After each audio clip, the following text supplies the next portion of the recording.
Hello students, आज का topic है केमिकल इक्वेशन। और केमिकल इक्वेशन बहुत ही इंपॉर्टेंट टॉपिक है। आज हम इसमें देखेंगे how to balance chemical equation और केमिकल इक्वेशन होती क्या है। Let's see.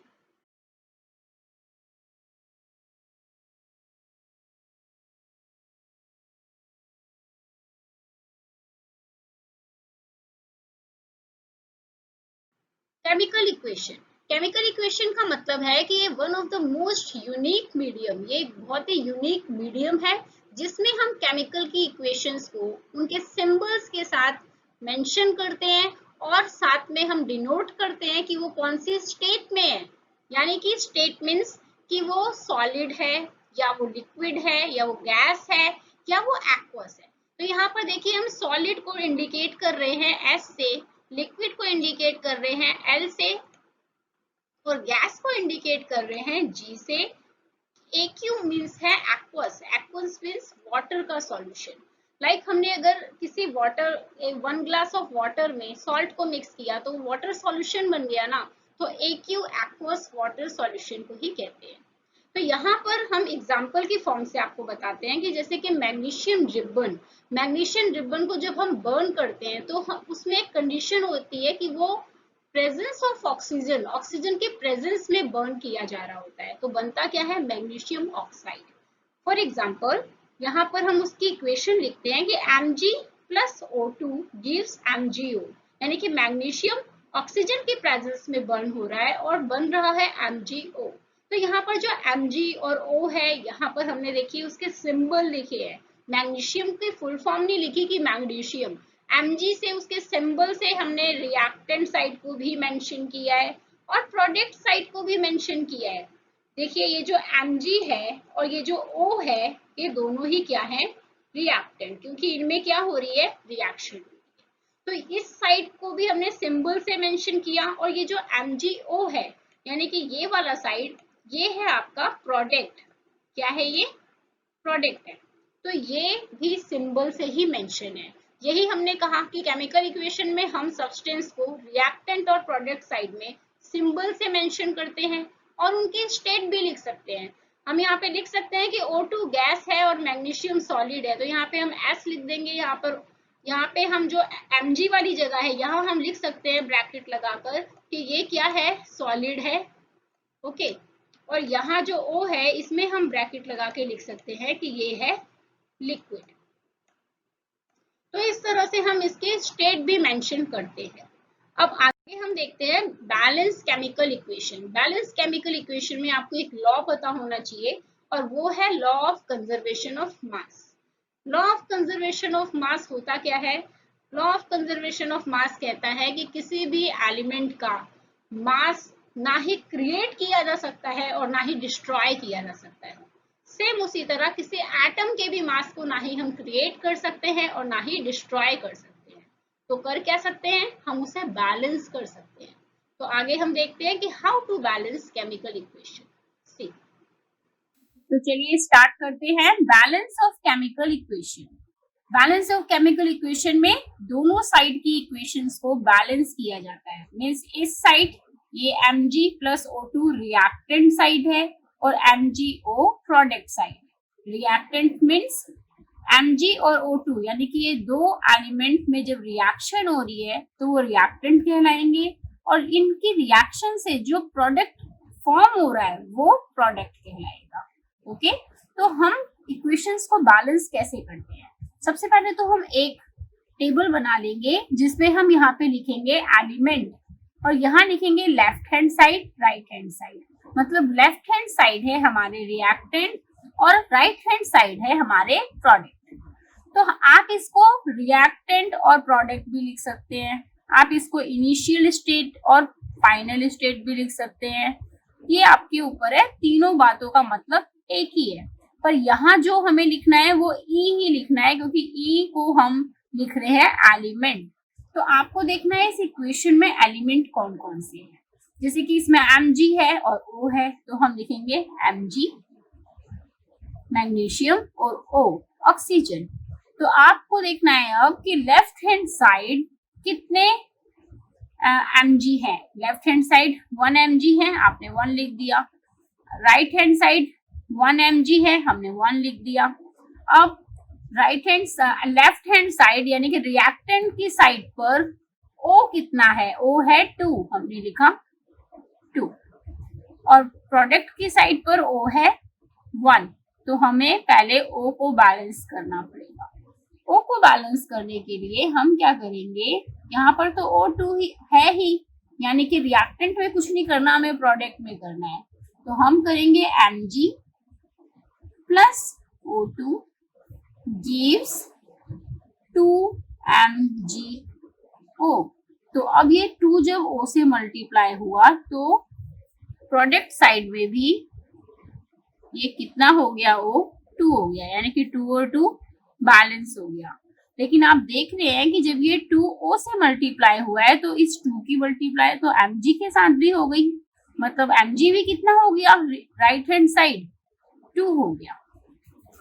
मतलब जब हमने ऑक्सीजन को बैलेंस किया तो मैग्नीशियम अनबैलेंस हो गया, अब इसे भी बैलेंस करना पड़ेगा, तो हम क्या करेंगे, Mg को 2 से मल्टीप्लाई कर देंगे। तो Mg को जब हमने 2 से मल्टीप्लाई कर दिया तो 2Mg बन गया, प्लस O2 gives 2MgO, यानी कि हम लिख देंगे 2Mg plus O2 gives 2MgO। अब इक्वेशन इक्वल है, यहाँ पे हमने 2 से मल्टीप्लाई कर दिया तो ये 2 बन गया, यानी कि 2Mg यहाँ पर भी है, 2Mg यहाँ पर भी है, O2 यहाँ पर भी है, और ये 2O से मल्टीप्लाई हुआ है तो O2 यहाँ पर भी है। रिएक्टेंट और प्रोडक्ट दोनों साइड इक्वल हो गए हैं। Okay, next question is CO plus H2 gives CH3OH। यहाँ पर कौन कौन से एलिमेंट है हमें पहले ये लिखना है, कार्बन है, ऑक्सीजन है और हाइड्रोजन है। ओके, अब कार्बन कितना है रिएक्टेंट साइड में, 1 कार्बन रिएक्टेंट साइड में, तो हम लिखेंगे 1, प्रोडक्ट साइड में 1, हमने लिखा 1। अब यहाँ पे ऑक्सीजन रिएक्टेंट साइड में कितना है, 1, और प्रोडक्ट साइड में 1। हाइड्रोजन रिएक्टेंट साइड में 2 है और प्रोडक्ट साइड में H3, और ये वाला H यानी कि 3 और 1 4 H है, 4 हाइड्रोजन। तो हमें किसको सबसे पहले बैलेंस करना होगा, हमें लेफ्ट हैंड साइड के हाइड्रोजन को बैलेंस करना है, यानी कि इसको। तो हम क्या करेंगे, CO plus 2H2 gives CH3OH। अब यहाँ पे देखिए C1 यहाँ है, 1 यहाँ है, ये तो पहले से बैलेंस है। O यहाँ है, O एक यहाँ है, दोनों एक एक है, और H2 2 2 जा 4 यहाँ पे हो गया, और यहाँ पे भी H कितने हैं, 4। तो ये इक्वेशन भी हो गई बैलेंस। और क्वेश्चन करके देखते हैं हम। Next question is H2 plus O2 gives 2H2, यानी कि यहाँ पर हाइड्रोजन है और ऑक्सीजन है।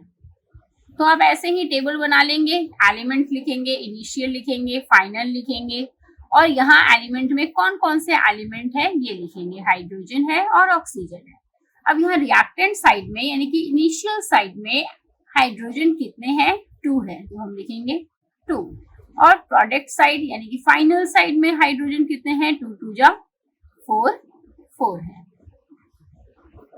रिएक्टेंट साइड में O कितना है, 2, और प्रोडक्ट साइड में भी O कितना है, 2, क्योंकि ये 2H2O 2O से भी तो मल्टीप्लाई हुआ है और 2 से भी मल्टीप्लाई हुआ है, तो ये ऑक्सीजन कितना है यहाँ पर, 2।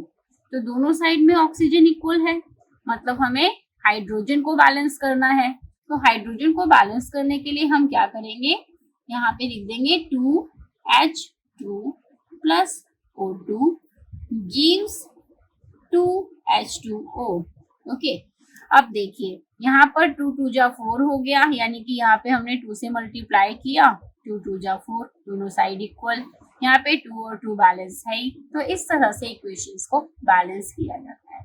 तो ये तो थी सिंपल इक्वेशंस यानी कि छोटी इक्वेशंस। अब हम एक बड़ी इक्वेशंस लेते हैं। HNO3 plus CaOH2 gives CaNO3 twice plus H2O। Okay, तो यहाँ पर एलिमेंट कौन कौन से हैं? हाइड्रोजन है, नाइट्रोजन है, ऑक्सीजन है और कैल्शियम है, यही है। हाइड्रोजन रिएक्टेंट साइड में कितना है? 1, यहाँ पे H है 2 यानी कि 3। ओके, और प्रोडक्ट साइड में H है 2, हमने लिख दिया 2। नाइट्रोजन यहाँ पर कितना है? 1 रिएक्टेंट साइड में, और प्रोडक्ट साइड में नाइट्रोजन 2 है, क्योंकि ये NO3 का पूरे का 2 है ना, ट्वाइस, तो यानी कि नाइट्रोजन यहाँ पे कितना है? 2। ऑक्सीजन O3, यहाँ पर ऑक्सीजन है 3, और यहाँ पे देखिए OH2 है, यानी कि O भी तो 2 है, यानी कि यहाँ का 3 और यहाँ का O2, टोटल कितने हो गए? 5 ऑक्सीजन। और यहाँ पे है O3 और ये 2, 3 2 जा 6, और ये वाला O भी है 6, और ये 1 O, दोनों को ऐड किया 7, यानी कि प्रोडक्ट साइड में है 7। अब हम देखते हैं कैल्शियम। कैल्शियम यहाँ पर 1 है, यहाँ पर भी 1 है, हमने दोनों साइड लिख दिया कैल्शियम 1। मीन्स कैल्शियम पहले से बैलेंस है, हमें इसमें कुछ नहीं करना। सबसे पहले हम देखते हैं कि अगर हम N को 2 से मल्टीप्लाई कर दें, यहाँ वाले रिएक्टेंट वाले N को, तो ये भी क्या हो जाएगा? 2 हो जाएगा। तो हम वो करते हैं पहले। सबसे पहले हम क्या करेंगे? सबसे पहले हम 2HNO3 plus CaOH2 gives CaNO3 2 plus H2O। तो यहाँ पे 2 मल्टीप्लाई हो गया N से, तो ये दोनों साइड हो गई इक्वल। तो 2 N से तो मल्टीप्लाई हुआ ही है, पर 2 O से भी मल्टीप्लाई हुआ है, S से भी मल्टीप्लाई हुआ है। तो क्या होगा कि अगर 2H से मल्टीप्लाई हुआ है तो यहाँ हो गए 2H, और यहाँ पे भी H2 है, मीन्स यहाँ पर हाइड्रोजन अब रिएक्टेंट साइड में कितने हो गए? 4 हो गए। 3 की जगह कितने हो गए? 4। और प्रोडक्ट साइड में कितने हैं? 2 है, तो अब हमें इन्हें इक्वल करना पड़ेगा। तो हम क्या करेंगे? हम 2HNO3 लिखेंगे plus CaOH2 gives CaNO3 twice plus 2 से मल्टीप्लाई कर देंगे H2O को, तो यहाँ पे 2 2 जा 4 हो जाएगा हाइड्रोजन। मतलब यहाँ पे तो 4 है ही, हमने यहाँ पे भी प्रोडक्ट साइड में भी 2 से मल्टीप्लाई कर दिया, तो हाइड्रोजन यहाँ 4 हो गया। अब हमारा ये भी बैलेंस है, ये भी बैलेंस है। क्या बैलेंस नहीं है? ऑक्सीजन। तो देखते हैं कि ऑक्सीजन की क्या है। ऑक्सीजन यहाँ पे 3 है और यहाँ पे 2 है, तो यहाँ पर 3 है और ये 2 भी है। 2 3 जा 6, 6 2 8। कितने ऑक्सीजन है यहाँ पर? भाई 2 आपका मल्टीप्लाई हुआ है ना ऑक्सीजन के साथ भी, तो यहाँ पे हो गया ऑक्सीजन 2 3 जा 6, और यहाँ पे है 2, तो 7 8। यहाँ का ऑक्सीजन हो गया 8। अब यहाँ देखते हैं, ऑक्सीजन है 3 2 जा 6 और ये 2O है, यानी कि 6 7 8। यहाँ का भी हो गया 8। तो इस तरह से हम बड़ी इक्वेशन को भी बैलेंस कर सकते हैं। इक्वेशन को बैलेंस करना बहुत ही इजी है, बस ये प्रैक्टिस मांगता है। आप जितनी ज्यादा प्रैक्टिस करेंगे ये आपको उतने ही इजीली सॉल्व होगा, और ऐसे सॉल्व होने लगेगा कि आपको टेबल बनाने की भी जरूरत नहीं पड़ेगी। तो अब हम कुछ प्रीवियस ईयर के क्वेश्चंस को सॉल्व करके देखते हैं जो लास्ट ईयर आए हैं। उससे पहले हम एक लॉन्ग क्वेश्चन और सॉल्व कर लेते हैं। ओके, तो ये है Fe plus H2O gives Fe3O4 plus H2। तो यहाँ पे हम कौन कौन से एलिमेंट है पहले वो लिखेंगे। एलिमेंट है Fe, H एंड O। यहाँ रिएक्टेंट साइड में Fe1 है, हमने लिख दिया 1। प्रोडक्ट साइड में Fe3 है, हमने लिख दिया 3। अब रिएक्टेंट साइड में हाइड्रोजन 2 है, हमने लिखा 2, और प्रोडक्ट साइड में भी 2 है, हमने लिख दिया 2। ऑक्सीजन देखिए, ऑक्सीजन रिएक्टेंट साइड में 1 है, पर प्रोडक्ट साइड में ऑक्सीजन है 4। मीन्स हमें सबसे पहले Fe को बैलेंस करना है, फिर ऑक्सीजन को बैलेंस करना है। Fe को बैलेंस करते हैं। Fe में क्या है, पहले 1 है तो उसे 3 से मल्टीप्लाई करेंगे तो वो भी 3 हो जाएगा, यानी कि हम करेंगे 3Fe plus H2O gives Fe3O4 plus H2। हमने यहाँ पे 3 से मल्टीप्लाई कर दिया, ये भी 3 हो गया, दोनों इक्वल हो गए। अब यहाँ पे 2 है, यहाँ पे 2 है, हमें ऑक्सीजन को करना है, ऑक्सीजन यहाँ 1 है, यहाँ 4 है, तो हम यहाँ वाले ऑक्सीजन को जब 4 से मल्टीप्लाई कर देंगे तो ये भी 4 हो जाएगा, तो हम वही करते हैं 3Fe plus 4H2O gives Fe3O4 plus H2, यानी कि ये जो 4 है ये जब O के साथ मल्टीप्लाई हुआ तो ये भी 4 हो गया और दोनों बैलेंस हो गए। लेकिन ये 4 H2 के साथ भी तो मल्टीप्लाई हुआ, मीन्स H2 के साथ मल्टीप्लाई होकर 4 2 जा 8, H2 कितना हो गया यहाँ पर 4 2 जा 8 हो गया। तो अब यहाँ वाले H जो 2 है हाइड्रोजन, इसे भी तो 8 बनाना पड़ेगा, तो अगर हम इसे 4 से मल्टीप्लाई कर देंगे तो ये भी 8 हो जाएगा।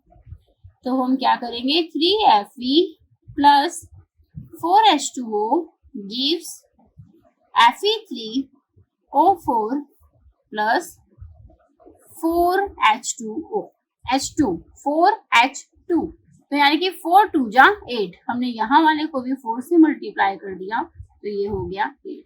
अब आप देख रहे हैं कि Fe रिएक्टेंट में भी 3 है, प्रोडक्ट में भी 3 है, हाइड्रोजन रिएक्टेंट में भी 8 है, प्रोडक्ट में भी 8 है, और ऑक्सीजन रिएक्टेंट में भी 4 है, प्रोडक्ट में भी 4 है। तो इस तरह से आप बड़ी इक्वेशन को भी बैलेंस कर सकते हैं। ओके, और याद रखने के लिए एक ट्रिक है कि जो एरो होता है, एरो के टेल साइड में रिएक्टेंट होते हैं और हेड साइड में प्रोडक्ट होते हैं। ओके, तो चलिए अब कर लेते हैं कुछ प्रीवियस ईयर्स क्वेश्चन। ये 2019 में आए थे और ये रिपीट होने के इसके चांसेस भी होते हैं। तो यहाँ पर कौन कौन से एलिमेंट है पहले हम ये देखते हैं। K है, I है, Pb है, N है और O है, यही है इस साइड भी। ओके, तो रिएक्टेंट साइड में K कितना है 1, प्रोडक्ट साइड में K कितना है 1, रिएक्टेंट साइड में I कितना है 1 और प्रोडक्ट साइड में I कितना है 2, रिएक्टेंट साइड में Pb कितना है 1 और यहाँ प्रोडक्ट में भी 1, N कितना है NO3 है और दो इन सब पे ट्वाइस है, मीन्स N कितना है 2 है, N यहाँ पर है 2 और यहाँ पर N है 1। अब O यहाँ पर 3 है और इसके साथ ट्वाइस भी, यानी कि 3 2 जा 6, यहाँ पर ऑक्सीजन 6 है और यहाँ पे ऑक्सीजन 3 है। तो सबसे पहले तो हम क्या करेंगे कि हम I को 2 बनाने के लिए I को 2 से मल्टीप्लाई कर देंगे, यानी कि यहाँ पर हम 2KI plus PbNO3 twice gives KNO3 plus PbI2। तो ये 2 I से मल्टीप्लाई हुआ और बन गया 2, बैलेंस हो गया। पर ये 2 K से भी तो मल्टीप्लाई हो गया, यानी कि K कितना हो गया 2 हो गया। तो यहाँ वाले K को भी तो हमें 2 बनाना पड़ेगा बैलेंस करने के लिए। तो हम क्या करेंगे 2KI प्लस PbNO3 ट्वाइस 2 से मल्टीप्लाई कर देंगे KNO3 को, तो ये हो जाएगा बैलेंस, और PbI2। अब 2 मल्टीप्लाई हुआ K से प्रोडक्ट साइड में, तो ये भी हो गया 2, ये भी बैलेंस हो गए, ये भी बैलेंस हो गए। बचा क्या बैलेंस होने के लिए O, देखते हैं। ये जो 2 K से मल्टीप्लाई हुआ था, यही 2 N से भी मल्टीप्लाई हुआ है और यही 2 आपका O से भी मल्टीप्लाई हुआ है। तो जब ये N से मल्टीप्लाई हुआ ये 2, तो यानी कि प्रोडक्ट साइड में जब ये N से मल्टीप्लाई हुआ तो 2 बन गया, इसे भी इसने बैलेंस कर दिया। और जब ये 2 ऑक्सीजन से मल्टीप्लाई हुआ तो इसको भी इसने बैलेंस कर दिया। तो आप देखिए K भी दोनों साइड 2 हो गया, I भी दोनों साइड 2, P पी भी दोनों साइड 1, N दोनों साइड 2 और ऑक्सीजन दोनों साइड 6। तो इस तरह से आप इक्वेशंस को बैलेंस करेंगे। एक और क्वेश्चन कर लेते हैं। Zn plus Ag NO3 gives Zn NO3 2 plus Ag। यहाँ पे क्या क्या हमारे पास एलिमेंट है? जिंक है, सिल्वर है, नाइट्रोजन है, ऑक्सीजन है, यही है। जिंक रिएक्टेंट साइड में कितना है? 1 है और प्रोडक्ट साइड में 1 है। Ag रिएक्टेंट साइड में कितना है? 1 है और प्रोडक्ट साइड में 1 है। N रिएक्टेंट साइड में कितना है? 1 और प्रोडक्ट साइड में N 2 है। N कितना है? 2 और O यहाँ पर 3 है और यहाँ 3 2 जा 6, यहाँ पे है O3 और यहाँ 6। तो सबसे पहले N को करते हैं। तो N को करने के लिए हम क्या करेंगे? हम Zn प्लस 2AgNO3 कर देंगे, यानी कि इस 2 से N को कर देंगे मल्टीप्लाई, तो ये बन गया 2 gives Zn NO3 twice plus Ag। Okay, अब ये 2 जब N से मल्टीप्लाई हुआ तब तो बन गया ये 2, पर यही 2 आपका Ag से भी मल्टीप्लाई होगा, यही 2 आपका O से भी मल्टीप्लाई होगा। तो क्या होगा? 2 Ag से मल्टीप्लाई हुआ मीन्स यहाँ पर 2 से मल्टीप्लाई हुआ तो ये बन गया 2, और ये 2 जब O से मल्टीप्लाई हुआ तो 2 3 जा 6, यानी कि यहाँ पे इससे मल्टीप्लाई हुआ तो हो गया 6, यानी कि ऑक्सीजन तो हो गए बैलेंस, पर अनबैलेंस क्या हो गया? Ag। अब Ag को बैलेंस करने के लिए हम इस Ag को जब 2 से मल्टीप्लाई कर देंगे तो प्रोडक्ट साइड का Ag भी 2 हो जाएगा। देखिए Zn plus 2AgNO3 gives Zn NO3 2 plus 2Ag। तो सिंपल है, इस तरह से हम इक्वेशंस को बैलेंस करेंगे। और 3 मार्क्स का क्वेश्चन इसमें फिक्स है, इसीलिए आप इस टॉपिक को स्किप नहीं कर सकते। ये बहुत इजी है, बस ये क्या मांगता है? प्रैक्टिस मांगता है। सो आई होप कि आपको समझ आया होगा। Thanks for watching. Have awesome.